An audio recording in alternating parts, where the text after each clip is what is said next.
আমরা এবার আলোচনা করতে যাচ্ছি নিফাকের প্রকার নিয়ে। আমরা যেমন আলোচনা করেছিলাম যে কুফর হচ্ছে দুই প্রকার, কুফরুন আকবারুন, কুফরুন আসগারুন, বড় কুফর এবং ছোট কুফর। বড় কুফর মিল্লাত ইসলাম থেকে বের করে দেয়, ছোট কুফর মিল্লাত ইসলাম থেকে বের করে দেয় না। ঠিক তেমনিভাবে নিফাকেরও দুইটি প্রকার রয়েছে, একটা হচ্ছে বড় নিফাক আর একটি হচ্ছে ছোট নিফাক। বড় নিফাক হচ্ছে এরকম নিফাক যা মুসলিমকে মিল্লাত ইসলাম থেকে বের করে দেয়। আর ছোট নিফাক হচ্ছে এরকম নিফাক যা একজন মুসলিমকে মিল্লাত ইসলাম থেকে বের করে দিবে না।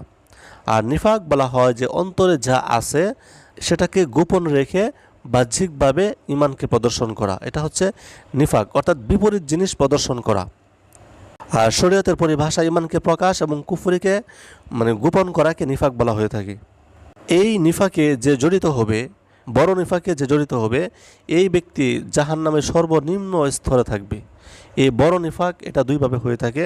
একটা হচ্ছে বিশ্বাসগত, এটা 5 ভাগে ভাগ করা হয়েছে। এক নম্বর হচ্ছে আল্লাহ রাসূল সাল্লাল্লাহু আলাইহি ওয়াসাল্লামকে অথবা তার আনিত বিধানের কোনো কিছুকে অস্বীকার করা।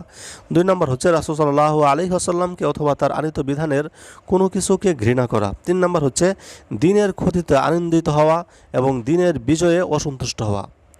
4 নম্বর হচ্ছে রাসূল সাল্লাল্লাহু আলাইহি ওয়াসাল্লামের প্রদত্ত সংবাদের প্রতি বিশ্বাস স্থাপন না থাকা, যা বিশ্বাস করা হচ্ছে আবশ্যক। 5 নম্বর হচ্ছে রাসূল সাল্লাল্লাহু আলাইহি ওয়াসাল্লামের প্রদত্ত নির্দেশের প্রতি বিশ্বাস না থাকা, যার অনুসরণ করা বাধ্যতামূলক।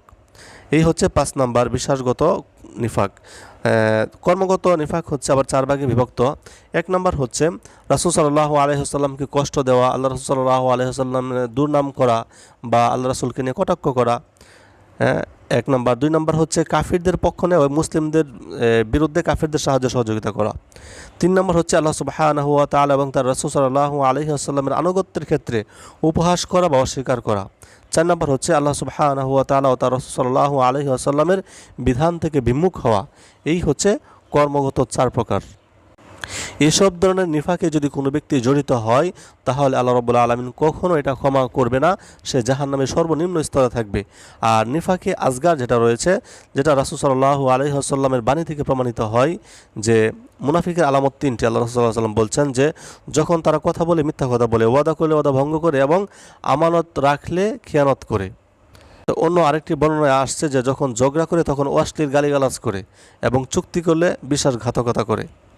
এই যে ছোট নিফাক রয়েছে, এই নিফাক যদি কোনো ব্যক্তি করে, তাহলে এই ব্যক্তিকে সরাসরি মুনাফিক বলা যাবে না, তবে তাকে এটা বলা যেতে পারে যে তার নিফাকের আলামত রয়েছে, তাকে মুনাফিক কখনোই বলা যাবে না। আর যারা নিফাকে একবারে লিপ্ত হয়েছে তাদেরকে মুনাফিক বলা যাবে। এবং এটা এমন বিষয়, মুনাফিক আবার অন্তরের বিষয় খুঁজে বের করে না, যখন তার নিফাকিটা প্রকাশ্যভাবে দেখা যাবে তখন তাকে এটা বলা যাবে, কিন্তু ছোট যেই নিফাকের আলামত রয়েছে এটা এই ক্ষেত্রে বলা যাবে না, ঠিক আছে। আর বড় নিফাকের ক্ষেত্রে বলা যাবে, এবং এটা এমন নিফাক যেটা তাকে মিল্লাতে ইসলাম থেকে বের করে দিবে।